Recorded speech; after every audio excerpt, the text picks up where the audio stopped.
Welcome to the Credit Edge. Ideas on time and working for a living. Let's get started. The house is quiet. Mm, After the long day, takes what it wants. it always does. Work still sits in the mind.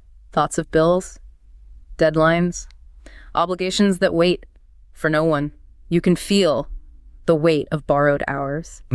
That passage, it opens our source material for this dive, and it just immediately sets the tone. It really does. It captures that specific moment, doesn't it? The world quiets down, all the noise fades, and then suddenly your own internal ledger just pops open, and you realize just how much of your future has been staked on the present. That's a good way to put it, the internal ledger. And this deep dive, it's really for you, the listener, who gets that reality, the reality of trading your finite hours for wages. Right. We're not here to offer, quick fix financial advice or some easy answers. Our mission, and we're drawing this straight from the essay, is just clarity. Just clear. We're unpacking this profound core insight that's found in this reflection on time and debt and labor, this immense, often uncalculated weight of borrowed hours. And we're asking the big question, what does this truly cost us? I mean, really, what's the cost beyond the minimum payment on this statement? And that quiet moment you described, the one right after the day is done, that's where the truth always seems to surface. Yeah. The essay, it calls it the place where the truth settles. In the quiet, in the moments no one else sees. Right. It's that space where all your defenses are down and the real anxiety starts to creep in. So what's foundational to this whole piece then? Where does it start? It starts with an immediate expansion of what we even call debt. Okay. The essay states it so emphatically. It says, debt is not only financial, it is emotional, mental, spiritual. Wow. Okay, so it's much bigger than a balance sheet. It is the bedrock of really the whole credit edge philosophy. Awakening is the foundation. Right. We have to understand that before we can even begin to think about changing our trajectory, we first have to recognize the multi-layered cost of our obligations. So if you're only looking at the dollar amount. If you only look at the dollar amount on that statement, you are completely ignoring 3/4 of the interest rate you're actually paying. That's a crucial distinction, isn't it? Because we're all trained to only see the financial part, the number. Exactly. But can you unpack those other 3 layers for us? The emotional, mental, and spiritual ones? Give us some concrete examples of how they actually show up when you're carrying that burden. Of course. I mean, if debt is just financial, the solution is just arithmetic. It's simple math. Right, just pay it down. But when we talk about emotional debt, we're really talking about the strain it puts on relationships. That comes from obligation. How so? Well, think about the need to constantly prioritize earning over connecting. The resentment that builds up when you have to say no to, family activities because you have to take an extra shift. Or just being too tired to be present. Or the short temper that comes from chronic exhaustion because your required labor hours are just too long. That's the emotional APR on the loan. The emotional APR, I like that. So what about the mental debt?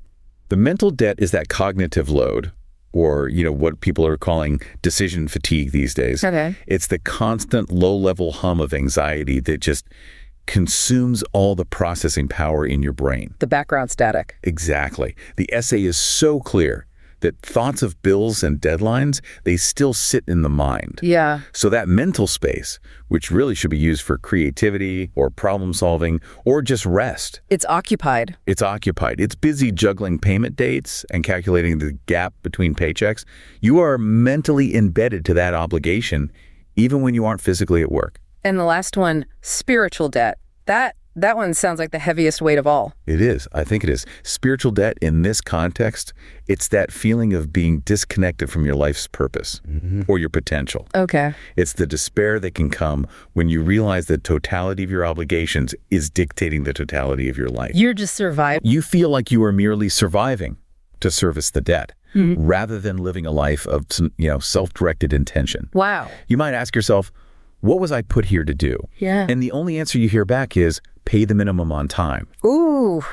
That dissonance, that loss of your own autonomy and purpose, that is the spiritual cost of constantly selling off your future time. Okay, let's unpack this even further. Let's move into our first section and focus on how these hours are, as you said, literally traded ahead of time. Let's get into that concept of the hours being traded ahead.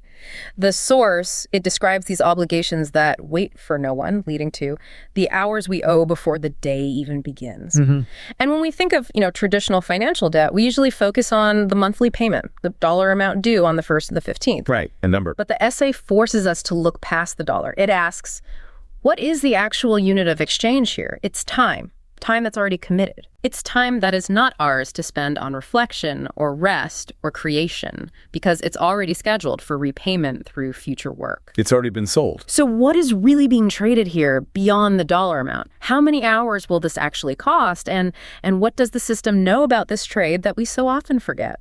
What's so fascinating here is that the essay completely flips the conventional view of debt repayment. How so? Debt isn't just a deferred consumption of money. It is, at its most fundamental level, a claim on your future labor. A claim. A literal claim. We spend money, and we know we have to earn it back, but we rarely view that earning process as sacrificing a specific finite chunk of our future life. Right. And this brings us right to the first and maybe the most critical credit edge principle. Time is the only real currency. Time is the only real currency. Money, it's just a way to score labor.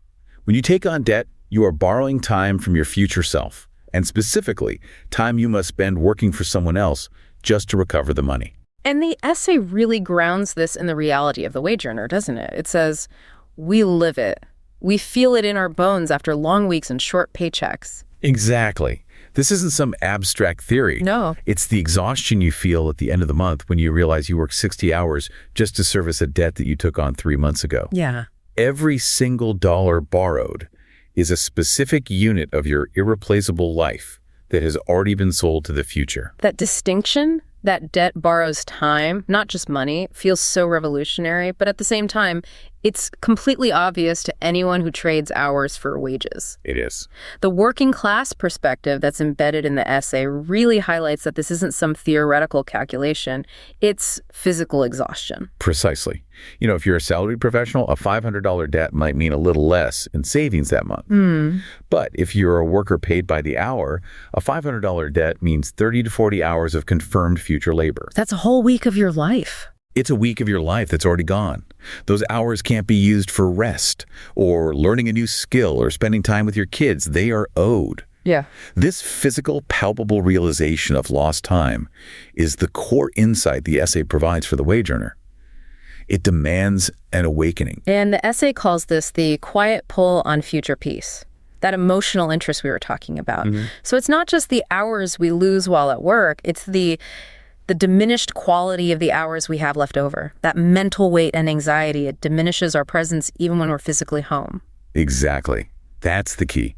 If the debt requires 40 hours of future work, the true cost isn't just those 40 hours. What is it then?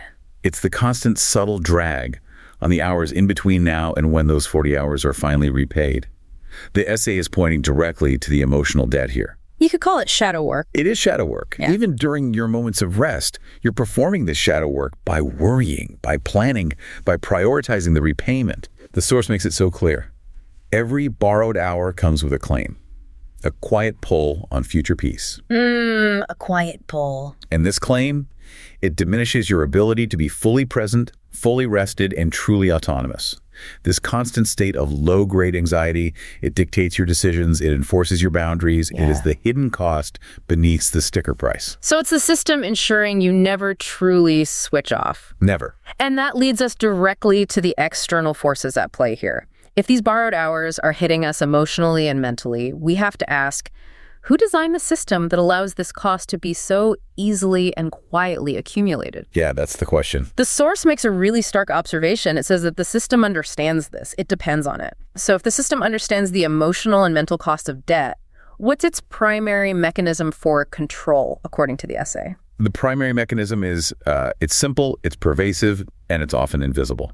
Okay. It's the maintenance of speed and urgency. Speed and urgency. The system's goal, the source notes, is to keep us moving, so we never question what the movement costs. So we're too busy running to look at the map. Exactly. Yeah. And this speaks directly to another credit edge principle. Systems profit from compliance. Okay. And compliance is enforced by maintaining that speed and urgency, precisely because stillness breeds awareness. Right. If you are constantly running to meet the next deadline or calculating how to cover the next minimum payment, you never have that quiet moment, the moment the essay describes, to let the truth settle and recognize the systemic nature of your own burden. That is profound. The system rewards urgency and punishes stillness. We have to dissect that mechanism. Why does the system fear stillness so much? Stillness is dangerous to the system because it allows the borrower to perform a full audit of their life ledger. When you stop to reflect, you start to see the true cost. You see the patterns, the choices that led you to this point. You realize that your time is finite and that the debt is not just a financial contract, but a future mortgage on your peace and on your freedom. And the system can't afford that realization. It can't. So it rewards urgency. It rewards it because urgency forces short-term reactive thinking. Putting out fires. Constant firefighting. You pay the bill, you fix the immediate problem, you take the necessary overtime. This reinforces the feeling that you're actively managing the debt, but you never question the structural source of the debt itself. It just keeps the treadmill moving at high speed. So how is stillness punished then? It's not like there's a specific stillness fine on my credit card statement. No, the punishment is more subtle. It's the compounded pressure of all those waiting obligations. Right. If you stop moving, the interest accrues, the deadlines pass, the problems multiply, all of it demanding that you get back to moving immediately. The pressure is internalized. So the moment you try to step off the treadmill for genuine rest or reflection, The system, through the obligations it has enforced, shoves you right back on. The essay makes it clear that the system is highly effective at trading our future freedom for today's comfort and, critically, today's busyness. busyness, yeah. If we are busy, we feel productive. Even if our productivity is entirely directed towards servicing external obligations rather than our own self-directed goals. So compliance is enforced just by making it easier to keep running than to stop and think. That's the design. So if the system is designed to keep us moving at this high speed, the second section of the essay really details the insidious way this whole borrowing habit was introduced and then normalized. It moved from being a convenience to an expectation. Right. And tracing that timeline seems essential. It started as convenience, a way to smooth the gaps between paychecks. Which sounds harmless. It sounds harmless enough, right? But then it became normal, expected, a tool everyone used. This normalization, that's the systemic hook, isn't it? Is how the system recruits our future labor without any overt coercion. It is the great systemic normalization. And it works because it leverages our need for immediate comfort and stability. It teaches a core behavioral lesson without ever teaching the accompanying risk. It's a desensitization process? It's a process of desensitization where we forget that borrowing is, at its heart, a time trade. And the essay, it points to the technology that enables this time theft. Credit cards, payment plans, buy now, pay later. The source explicitly states the system made borrowing frictionless. And that word is key. Frictionless. Why? What is friction in this context? Friction is that moment of conscious pause. It's the psychological hurdle you have to cross when you realize you're making a future commitment.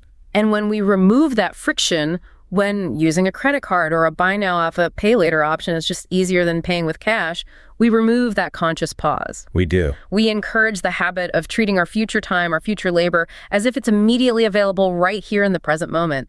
It just blurs the line between earning and spending. So I have to ask the question the essay implies: who actually benefits from making borrowing frictionless, especially when that borrowing is so detached from the emotional cost? The beneficiaries are unambiguously those who sit on the other side of that trade. The creditors. The creditors, the system itself, and the retailers who benefit from the increased sales volume.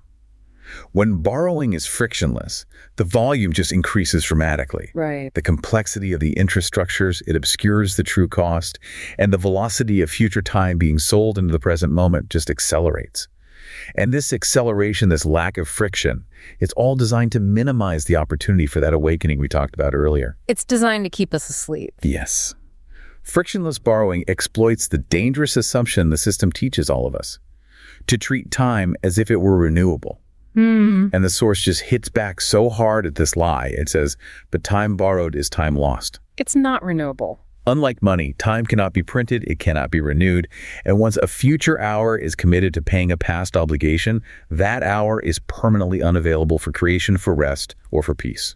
Let's spend a moment on the mechanics of how buy now, pay later specifically removes that friction, because it really feels like the perfect modern example of systemic compliance. It is the ultimate expression of the system's genius, really. How so? Well, traditional credit cards, they at least required a swipe or a signature.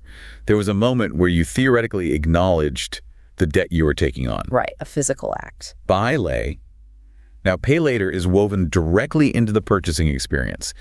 It's presented as a budget tool, not a debt tool. 4 easy payments. 4 easy payments. It breaks a large cost into these small, psychologically effortless chunks. But here's the trick, right? Here's the trick. It removes the connection between the emotional high of the purchase and the emotional low of the future labor required to pay for it. It delays the pain. By delaying the visible pain, it minimizes reflection.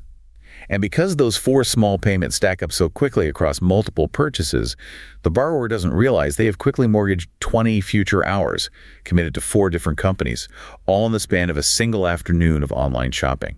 And this leads to what the essay calls the destructive progression. It maps out this devastating sequence that takes us from these abstract concepts right down to concrete life loss. It perfectly illustrates how the system turns our finite lives into its perpetual motion machine. Let's analyze that sequence slowly, because I think this is the aha moment for the listener. Number 1, time became money. When time became money, our very existence, specifically our capacity to work, was quantified. It was commodified. It became a product. It set the stage for everything else. It means that the 40 hours of your week are no longer just life or existence. They are now fungible assets that can be traded. And this initial transformation is so insidious because we accept it as natural, when in reality it's the first step toward selling control over our own lives. And once that initial commodification happens, the progression just speeds up. It accelerates. Correct. Once money, which is the representation of your commodified time, became credit, our future was then commodified. Credit is just the ability to spend future time in the present. This is where the friction gets removed. Yeah. You're no longer trading the time you have worked, but the time you will work. And then credit becomes debt. Once that credit is used and becomes debt, the promise solidifies. Yeah. Debt is the numerical reminder of the time you owe. And the final stage. The final chilling stage is when debt evolves into concrete obligation. Right. This is the future order for labor that you cannot avoid. It is the absolute claim on your future hours. The totality of all these obligations then defines the very boundary of your life. And the final state described is just chilling. Borrowed hours became a life we cannot recover. This isn't just about managing a budget anymore. It is, like the essay suggests, a spiritual crisis. A crisis where the totality of external demands dictates the totality of your life's purpose and direction. It's the ultimate loss of sovereignty. Yeah. The essay shows that the result of this progression is that we move through life constantly negotiating with the obligations we created, rather than pursuing the desires we actually hold. We're perpetually running to catch up to the version of ourselves who spent the credit in the past. And the essay connects this to something bigger, a universal principle. It says, markets and days follow the same logic.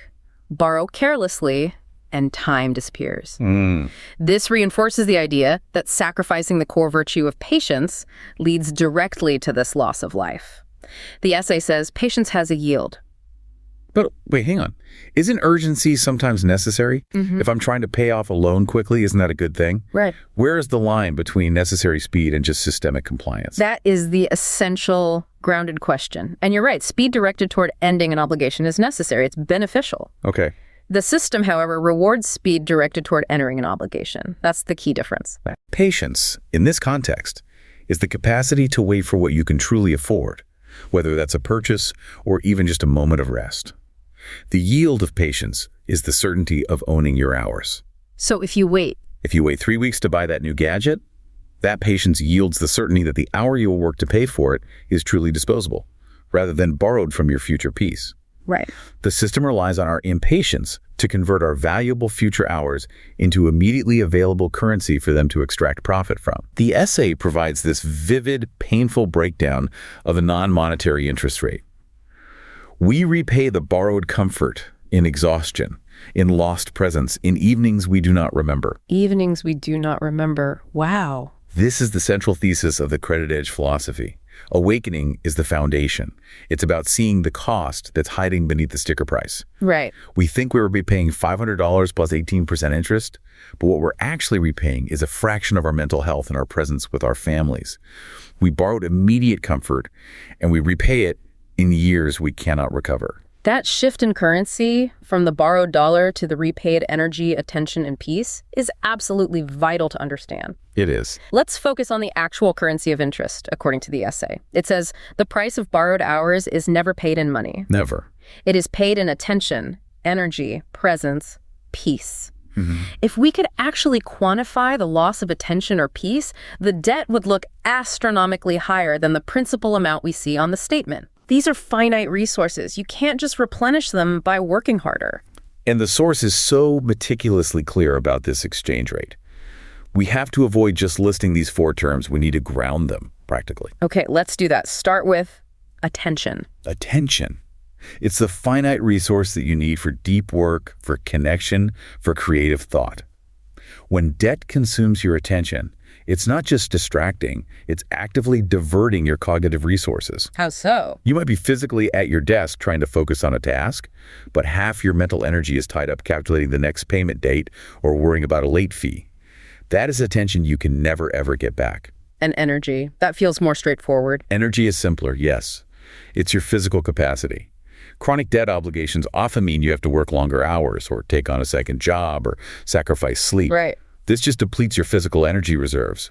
And when you are constantly operating on empty, every single task becomes exponentially harder, which ensures you stay in that cycle of immediate reaction rather than thoughtful creation. Let's focus on the two most abstract and maybe the most devastating costs. Presence and peace. Can you walk us through a moment where someone pays in lost presence? What does that actually look like at the dinner table or, during a weekend activity? Lost presence is the tragic interest rate that's paid on emotional debt. Think of a parent sitting at the dinner table with their family. Physically, they're there. Right, in the chair. But their mind is still sitting in the office, calculating payment dates or worrying about a client deadline that stems from the need to service the debt. They're nodding along, but they are not seeing the people in front of them. They aren't hearing the stories. Wow. That lost moment of connection is paid for by the borrowed hour. That is presence that can't be replaced. The essay identifies this as paying in evenings we do not remember, not because of forgetfulness, but because we were too depleted to truly be there. That paints a really powerful picture of the invisible toll. And finally, peace. Peace is the ultimate casualty. Peace, in the credit edge view, is that sovereign feeling that your decisions are your own and your rhythm is dictated internally, not externally. Right. Debt obligations which thrive on urgency, they just eradicate that peace. The constant hum of anxiety, the feeling of being perpetually behind, the realization that you have to wake up tomorrow and perform labor for a choice you made in the past. That is the cost of borrowed hours, paid in the loss of inner peace. It's the definition of the spiritual debt we discussed. And the essay says this interest is paid in the parts of life we meant to protect. That's such a powerful line because we often take on an obligation like a mortgage or a car loan, thinking it will create this secure structure that shields us and our family. Right, that's the justification. Yet the mechanism of repayment ends up invading and colonizing the very spaces we intended to keep sacred. Exactly. So what do we lose, not just earn, when we take on these obligations? We lose sovereignty over our interior life. Yeah. That's what we lose. The obligation forces us to prioritize external demands, the deadlines, the bills, over our own inner need for rest, for reflection, or for connection with the people we love.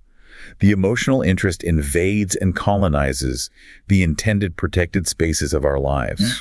The source emphasizes that these borrowed hours are paid in the moments we meant to protect.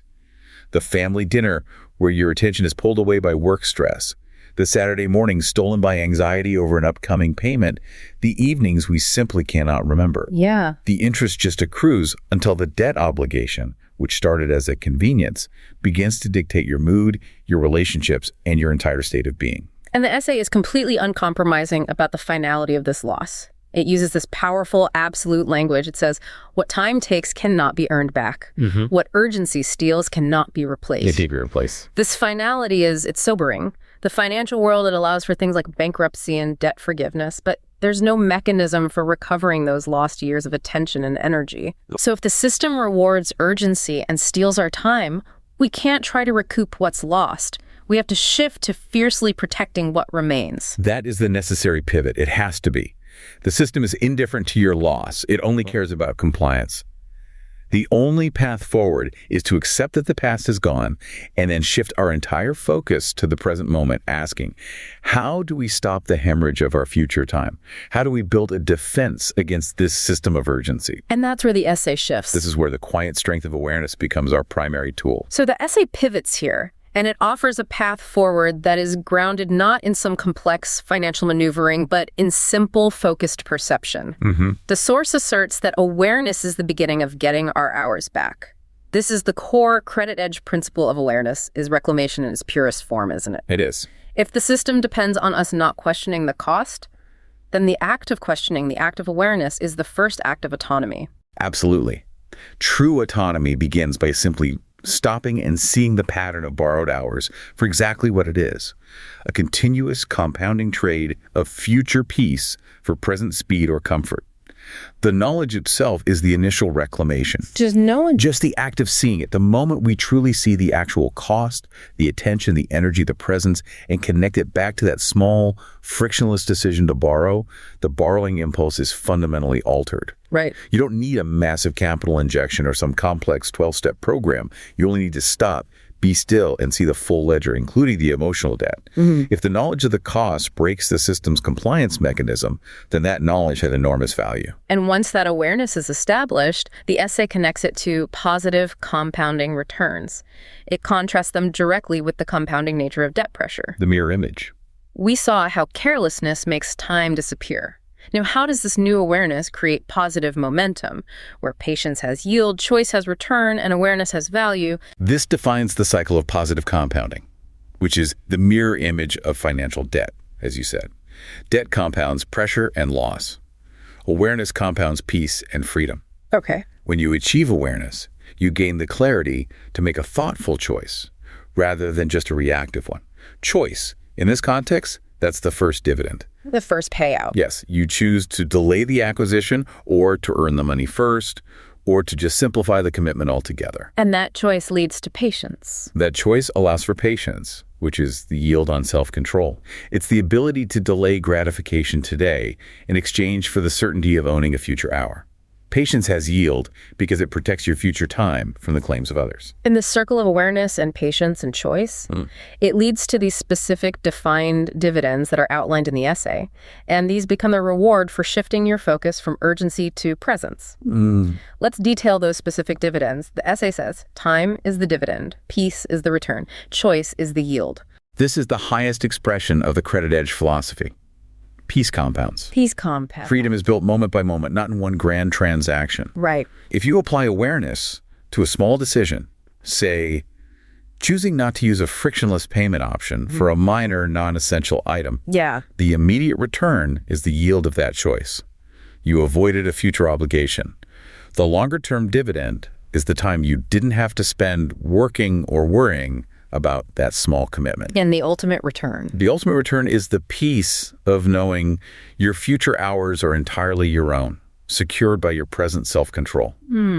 Awareness starts this cycle of positive return, where every mindful choice acts as a defense against the system of urgency, allowing you to gradually, moment by moment, reclaim sovereignty over your life. This has been a necessary and I think a challenging deep dive. We started with that quiet reckoning. The profound understanding that debt is emotional and spiritual, not just financial. We move through the mechanics of the system's design, which rewards urgency and depends on us staying in motion, so we never question the true cost. Yeah. We realize that the massive hidden interest rate is paid in attention, energy, presence, and lost years, the very parts of life we meant to protect. And we ended where the essay ends, with the powerful simplicity of awareness. Right. The system is indifferent. It will continue to offer frictionless ways for you to borrow your future hours.